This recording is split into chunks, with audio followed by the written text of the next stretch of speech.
FreeMe TV, Episode 3, Breakdown, Prisoner of Love, coming at you now.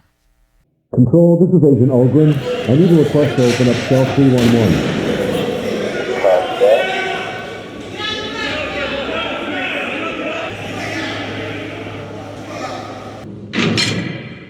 FreeMe Podcast. So what's going on, everybody? First and foremost, many blessings to everybody out there. I wish everybody peace and love, and I wish everybody the best of health, and that everybody's just getting by the best that they can. Episode 3, Breakdown, Prisoner of Love, man, smash hit, going off on Discovery Plus. If you don't know about it, now you know. Check it out. On Mondays, the new episodes drop. This is episode 3 I'm breaking down, and then next will be 4, and then you got it. After that is going to be 5. Boy, I got me a smart crowd.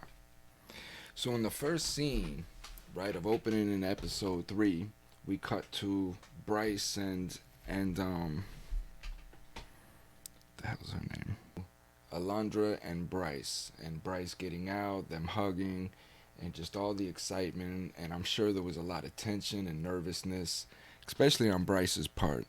You know, him coming out, and everything was just surreal. He explained how everything just seemed crazy, and just surreal. You know, it's hard to explain. You know, that feeling of just walking out of the gate.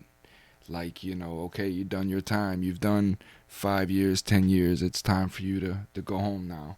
And you're just standing there with, you know, a small box of things in your hand. And you're meeting somebody for the first time after 4 years of knowing them on a distant relationship type thing, you know. So mistake number 1, the first mistake I seen Alundra make yet, is taking him to a surprise party. Now, coming home from any kind of length of bid, you know, we don't want surprises. And maybe for the guy that did 18 months, maybe 24 months, things of that nature. But anybody that's done 4 or 5 years or more,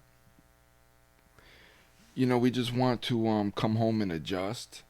We don't want no surprises. We don't want a lot of people around us, a lot of noise, things of that nature. We just really want to come home and unwind. So the first mistake that Alundra made was throwing him a surprise party with his family. Alundra, there's nothing wrong with what you did because you don't know, right? But yeah, it's more about communication. When your loved one is coming home, it's more about communicating and just making sure that you know what it is that they want. Don't hit them with no surprises.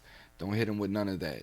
Just let them know, you know, hey, listen, man, you know, I had this thing where I was going to have your family come by. How do you want to handle that? Do you want them to come by the house? Do you want to set up a dinner? Will we meet everybody? Just communicate with the person so they're prepared and they're not surprised, because we don't want surprises in those moments. Next scene, we cut back to Chelsea and her everlasting love with Michael. This guy's a lame. You know, you could just tell that he's just putting everything on. You know, it's just all game that he's running up to the gates, and her beautiful face and can't wait to smile. It's just, these are the type of interactions, if you're in this type of interaction where the individual is just constantly throwing compliments at you and just trying to swoo you all the time, it's game. Prison penis? Really, Chelsea? Prison penis. After Prison Penis Gate, we switched back to Isa. We haven't heard from Isa in a minute, so we switched back to Isa. She's in her diary cam, and she's just telling, you know, us about how she feels, you know, and her feelings as far as she's growing close to Devin, and she can't wait for Devin to come home. She's starting to imagine a life, you know, face to face with this character. So, you know, she's probably doing stuff around her house and just thinking about what it would be like to have Devin around the house. And when you start thinking like that, of course, emotions are going to start growing deep. So after Isa's diary cut, we cut back to, you know, another serious scene, and it's with Alundra and Bryce, you know, and they're riding in the car and they're having a very important conversation. And what that conversation is Alundra kind of sharing her fears. You could tell that she's very giddy. She's happy with the decision that she made. Both of them are very happy with each other, and you could tell that it's a beautiful relationship. It really is. And Alundra's starting to express her fears because now she's starting to see this relationship in the physical form, and now it's serious. Now shit just got thick, because now her man is home, and this is in her hands, and she don't want to lose that, and she's expressing that fear and that anxiety. And as Bryce, explained that he's been home 10 minutes and she's already, aggravating him with this here. He even rolled his eyes in the scene when she started bringing it to him. This is the beginning of a toxicity, because what's happening is again we're expressing emotions without really understanding the words that we're using or how they're being framed. So first and foremost, Bryce has to understand again all the sacrifices that Alundra made, and the risk that she's put her own life in connecting with this guy. And you have to understand that, and you have to allow that person to express those fears, and you have to show that you understand those fears and that you're going to respect those. And on Alundra's side, she also has to just make her point and never bring it up again. Don't bring it up no more. Just like she said, just have that talk, give it the weekend, give it, a couple days. But then listen, this is what I've sacrificed, this is what I've went through, this is what I will not tolerate. And as long as we can follow in those guidelines, I'm going to be on your ass because you have shown a history of making bad decisions. So I am going to be nervous about your choices until you can earn my trust in that facet. But and again, these are all things that Bryce has to understand and accept for himself as well.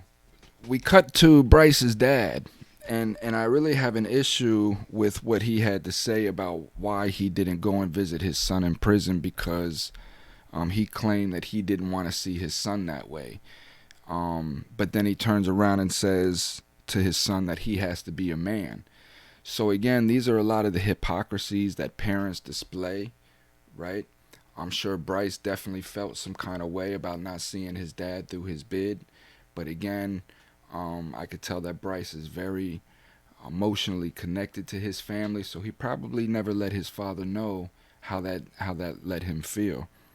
The excuse that the father gave about not going to prison to see his son is just not viable. It's a cop out. And again, it's that man's own insecurities for whatever reason as to why he didn't want to go see and support his son through the most important time of his life. Then again, it's that do as I say and not as I do attitude. So he's telling his son, I didn't want to go to prison. We had this deal. I don't want to come see you like that. Blah blah blah. But yet you have to man up and go do your time.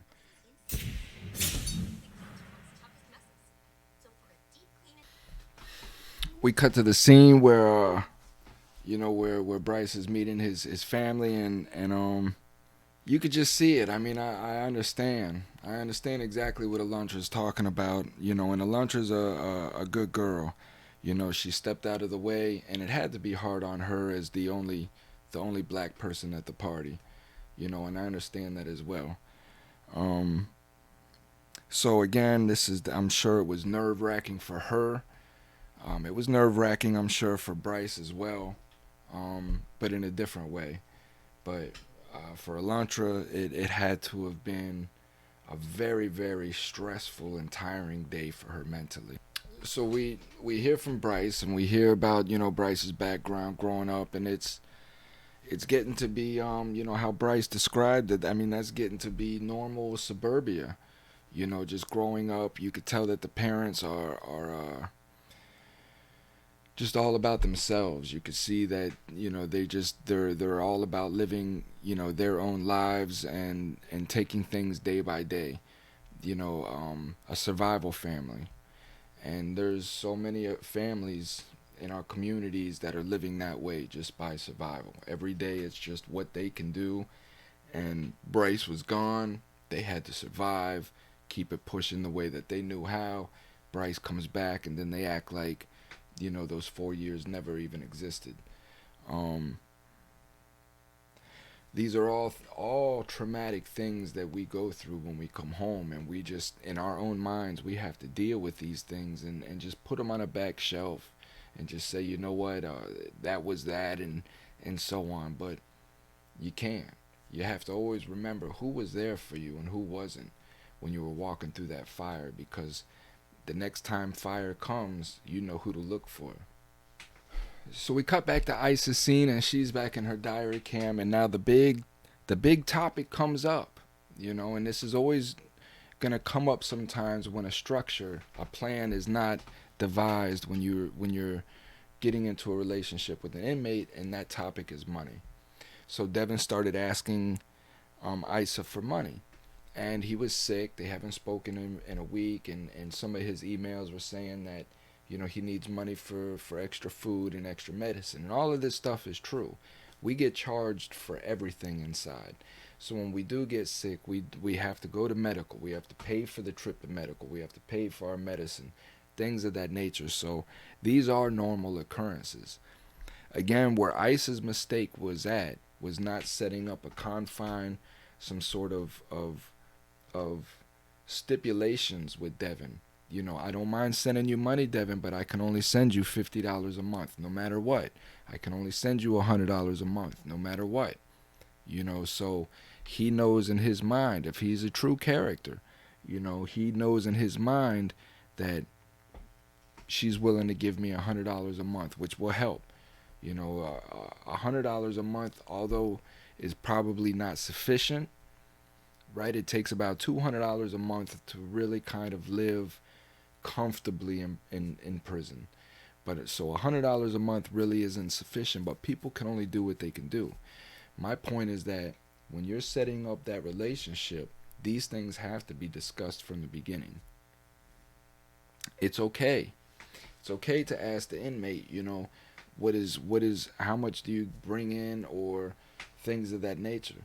If he's a true person, he's going to tell you, no, it's okay, I don't need money, I'm good, I can take care of myself. Or he may just tell you, listen, I could probably use an extra $50 or $100 a month on top of what I do. So these are just discussions that have to be played out.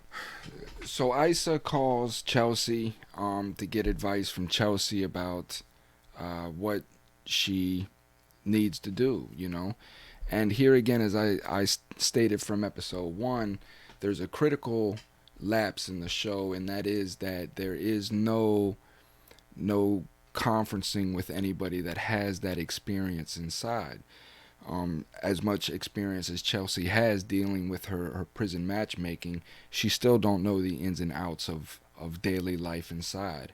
And Isa clearly explained that she has no idea, and she's calling Chelsea for advice. What ends up happening in that conversation is Chelsea ends up worrying Isa even more, because Chelsea tells Isa that because the inmate is asking for money, that these are big red flags. He could be using them for drugs. He could be using them for all kinds of things, which this is true. But that's not necessarily true in Devin's place. But what that does is plant seeds into Isa's head and starts making her doubt Devin when she really has no reason to doubt. The conversation had to be right away with Devin when he was asking about this money was, again, if there's doubt, if there's mistrust, that has to be displayed. The person has to know that they're not being trusted. So you just would simply just tell them, well, listen, I know that we formed this relationship inside. I work hard for my money. I have no problem in helping where I can. But I need to know that you are being honest with what I'm sending you. Again, these are things, if it's a true intent on the individual inside, they will understand that obligation that they have to provide in order to gain this person's trust. Then now Chelsea ends up wrapping up the conversation about not sending any more money. Again, all of this is being decided without even having Devin in that conversation. So it's completely unfair to Devin. Um, and it these are conversations that have to be made with both individuals. Again, like I say, what we fear the most as human beings is the unknown. The fact that Isa has no idea is what fears her the most. How's everything going with Manuel? So we cut back to the scene where Chelsea finally gets to let her mom know about Manuel. She breaks the ice talking about how pretty the water is and how beautiful the weather is and all of these things, knowing that the big question is coming up. Now, here again is another hypocrisy that I don't like, and we don't even realize that we do it. And again, Mom Dukes, who I love, right? I love Mom Dukes because she's critical and she's very, very thoughtful. Like her wheels are moving, as she says in the episode. This is her daughter, you know. But again, it's okay for her daughter to make other relationships and match other relationships, but it's not okay for her daughter to be in a relationship with a prisoner, and that's what I don't like. Chelsea. 2 weeks? Why are you doing your mom Dukes like this, Chelsea? Why are you doing mom like this, man? So Mom Dukes goes on to explain about, you know, the repercussions that Chelsea could be putting the family in, you know, bringing the stranger into, you know, their home, their family life, you know, in 2 weeks. You know, so the mom is making again some very valid points that a lot of times individuals don't think about when they're getting involved in relationships with people that are incarcerated. We cut back to Isa's diary cam, and she's explaining about a dream that she had about Devin robbing her, putting a gun to her face and robbing her. Again, I think that dream spawned off the fact that of the worry that Chelsea put in Isa's head, and her constantly thinking, is Devin beating her? Is he robbing her? Is he, you know, using her for her money and such, until the point that it manifested into a dream of hers. Isa is now talking to her friend on the phone again, who has no experience in this whatsoever. So she's seeking advice from people that can't give advice, and that's always a dangerous thing, because when people care about one another, they're always going to tell them what's quote unquote best for them. So even though that it's not the best in this situation, it's still them expressing their opinions based on nothing, you know, other than the fact as they don't want their friend to get hurt. So nobody's really telling Isa any good information other than the fact is we just don't want you to get hurt. But she's not learning. There's no information there for her to learn from. She's just getting advice from people that have no advice. Here again, because Isa didn't set no boundaries, she's creating more chaos for herself, more pain, because now the emotions are a lot more than what they are from the very beginning. The very beginning, you can set up a structure and you can be cold about it, and these are the confines. But once these emotions start coming in, and you don't want to hurt people's feelings, is the harder it gets to have that conversation. We cut to the most important scene, I think, in the in season 3, and that's Chelsea now talking with Michael face to face, and Michael explaining that he wants to be celibate when when he comes home. Of course, it blows Chelsea's mind because she can't understand that, and no person with a logical mind is going to understand that, because again, it's game, it's manipulation. You're celibate now. When you're in prison, you're celibate unless you choose the alternative. But when you're in prison, you are celibate, and that is your time to work through your celibacy and all the issues that it takes to. When you're locked up, that is the time that you're going through your celibacy. So for you to come home and say that I want to be celibate, it's game, it's manipulation, and if you're thinking on that conscious level of celibacy, you're not gonna come home and be that way.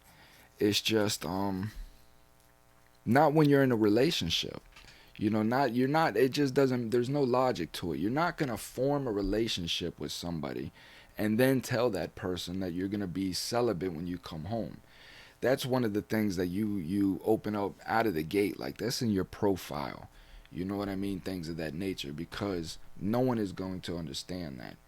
In my personal opinion, the fact that somebody would say that they want to be celibate when they come home tells you that they're not engaged in that relationship, and that they just want to keep things on a back burner and hope that other opportunities come to them.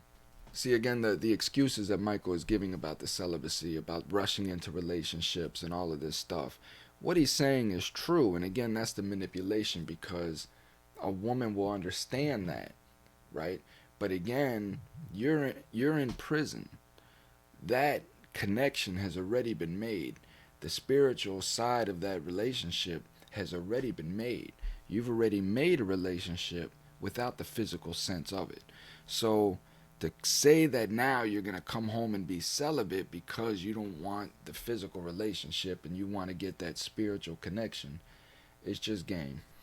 See, again, it's the words. I want to make sure that we're established. I want to make sure that this, and I want to make sure. Again, this is just all. It's all game. It's narcissism. It's manipulation, and it's egoic. It's tricking the individual that's listening, right, into this dream state of the perfect guy. Like, oh my God, this guy, like, he's so perfect. I mean, he wants to be celibate when he comes home. Like, who does that but Gandhi? Again, Michael is one of the worst type of inmates coming home, where they've learned a bunch of smart words and they've learned how to use these smart words, but yet the words are meaningless to them, and they know that the words are meaningless to them. So now we're back to Bryce and Alundra. They're in the home. Alundra talking about how Bryce put it down about us coming home and how it's short and all of this stuff. It ain't true. It ain't true. We put it down. Alundra's walking around with her big old Kool-Aid smile. Bryce walking around with his big old Kool-Aid smile. But they start getting into the conversation. Alundra says some very important things and some very true things. And again, she's setting her boundaries and trying to let Bryce know where her fears are at. And Bryce understands, but he's having a hard time accepting that fact. And this is important, because I've went through that. Like, I like to think that, I just want to be trusted. And it came to a point to where I was expecting people just to trust me. Like, man, listen, I got this. Don't even sweat that, this and that. But that's not how life works. And Bryce needs to understand that. It's going to take a lot of work and effort and a lot of conscious choices that Bryce is going to have to make. And these are the sacrifices that he's going to have to make, like Alundra made, in order for him. He's going to have to make those same sacrifices for that relationship. And those sacrifices are knowing that trust has to be earned. He told Alundra, that, babe, you're just going to have to trust me. That's not how it works, Bryce. That's not how it works. She's given up enough trust in just being with you from the beginning. So you just can't expect her just to not think about any of the decisions or choices that you have a track record of making your whole life. So that's what we have to understand, is proof of work. Our proof of work is not that great. So until our proof of work improves, people are going to look at the proof of work that we've already established, and we're going to be judged upon that. See, but Bryce has got a good head on his shoulders, and he understands what it takes to really survive coming out of prison. It's just whether he can do it or not. But he said something that's very key, is yes, you put prison behind you, but you never forget. You never forget where you came from, because when you forget about those things, then you forget about how you got there to begin with. We cut back to Isa. She gets the phone call with Devin. Devin's a hard read. He's a real hard read. You could tell that Devin has a lot of street knowledge and history, so I believe that's why he's a hard read. Um, but the conversation today with Devin and Isa led me down a darker path with Devin, and that was because I know manipulation, and I know when manipulation is being applied, and when the confrontation about money came up, Devin didn't try to ease her worry about the money. Instead, he tried to switch the subject into what it's going to be like when he comes home, and he tries to alleviate her worry with more fantasies of what it's going to be like when he comes home, and it worked because she ended up turning around and sending him the $35. Now, does that mean that Devin is a fraud? It doesn't. It does not mean that Devin is a fraud, and it does not mean that Devin is fraudulently, maliciously using Isa. But what it could mean is that Devin is just doing what Devin has done his whole life. We cut back to Chelsea and Jonathan now. Jonathan is they're in the closed apartment, and Chelsea's explaining the whole celibate thing to Jonathan. Man, Jonathan's probably about one of the smartest, sharpest dudes that I've seen in the show so far, because he's telling her really good stuff, and like he says, this whole celibate thing is just an escape route. Back to Ice's diary cam, and she's still worried about the money. I don't think it's so much as the money. I think what Ice is more worried about is looking like a fool. I think that's where her worry is rooted in, is just looking like a fool, because she don't have much money, and she obviously works hard for the little bit of money that she has, and she just don't want to look like a fool, like she's sending this person money when everybody is telling her not to and such. But she's going with her trust. Yo, Bria is fine. But I didn't know she was so damn tall, or Ice is so damn short. But either way, girl, what's up? Bria makes some good points, about asking family, not asking your girlfriend for money. Again, that's true and not true, because it's about comfort. Guys like us, where we don't like to depend on people too much. And again, when guys like us, we don't like to depend on people too much. So it's very hard for us to ask people for things to begin with. But you come to the understanding that you're in a position where you have to depend on other people. So it's just about comfort. He probably felt more comfortable with Isa asking her for the little bit that he needed versus asking his family. Because probably of the track record. You know what I mean? There's probably an extensive track record with his family where there's no track record with Isa. So maybe he can start a fresh track record. We have to take in account that people do change and they do want to change. But we also have to take into account their actions of prior. So we always have to protect ourselves, but just give people the benefit of the doubt. One thing I see Isa doing is again stressing herself out and worrying herself, because she's falling. Like I said from the very beginning, she's falling with no safety net, and she don't know how she's going to land. The biggest way to avoid that, again, is to just set confines, set up a structure of what you will do.